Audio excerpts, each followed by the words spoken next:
আমার যেসব বউরা ইলিশ দিয়ে ছাড়া শাপলা রাইন্দে খাতি পারো না, তারা একবার হলেও এরাম করে রাইন্দে খাইয়ে দেখিনি।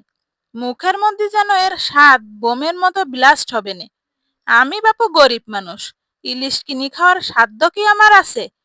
তাই তোমাগির জন্য নিয়ে আসলাম ইলিশ ছাড়া কিরাম করি শাপলা রাইন্দে খাওয়া যায় সেই রেসিপি। এই শাপলাগুলোরে আমি 1 থেকে 1.5 ইঞ্চি মাপের করে কাইটে নিছি। এবার 1 গামলা লবণ পানির ভেতরে ভিজায় রাখেছি মিনিট 10 মতো। এতে করে শাপলার কষটা বের হয়ে যায়। মিনিট 10 পরে ফিরে এসে আমি শাপলাগুলোরে কসলাই কসলাই ধুয়ে চিপে চিপে এর মধ্যে থেকে পানিগুলো ঝরাই নেব। খুব ধীরে ধীরে এই কাজটা করতে হবে না, কারণ পানিগুলো যাতে খুব সুন্দর করে ঝরে যায়।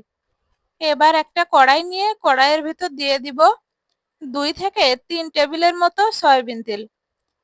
আর এর ভেতর দিয়ে দিব পেঁয়াজ আর মরিচ। পেঁয়াজ মরিচটা লাল লাল করে ভেজে নিব। ভাজা হয়ে গেলে যাতে করে পুড়ে না যায় এজন্য এর ভেতর দিয়ে দিব নারিকেলের দুধ। নারিকেলের দুধটা দেওয়া হয়ে গেলে এর মধ্যে দিয়ে দিব জিরা বাটা, আদা রসুন বাটা, আর দিয়ে দিব চিংড়ি মাছ, লবণ আর হলুদ দিয়ে হালকাভাবে নাড়াচাড়া দিয়ে দিব। এবার বাকি নারিকেলের দুধটুকু দিয়ে বলক উঠে গেলে ধুয়ে রাখা শাপলাটা দিয়ে দিব। শাপলাটা দিয়ে খুব ভালোভাবে নেড়ে ছেড়ে দিব। বেশ খানিকক্ষণ পর পর কিন্তু শাপলাটা নেড়ে ছেড়ে দিতে হবে, যেন তলায় লেগে না যায়।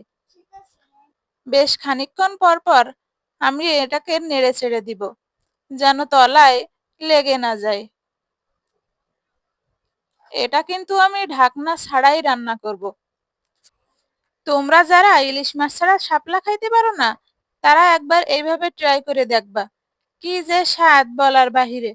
এক এক অঞ্চলে কিন্তু এক এক রকম ভাবে শাপলা রান্না করা হয়, তবে আমাদের অঞ্চলে এইভাবেই শাপলা রান্না করা হয়। আমার মা কিন্তু সবসময় দেখি এভাবেই শাপলা রান্না করে, আর খাইতেও খুবই মজা হয়ে থাকে। তোমরা যারা কখনো এইভাবে শাপলা রান্না করে খাওনি, তারা একবার হলেও বাসায় ট্রাই করে দেখবা, খুবই কিন্তু মজা। আর আমার রেসিপিগুলো ভালো লেগে থাকলে লাইক কমেন্ট শেয়ার করতে ভুলবা না।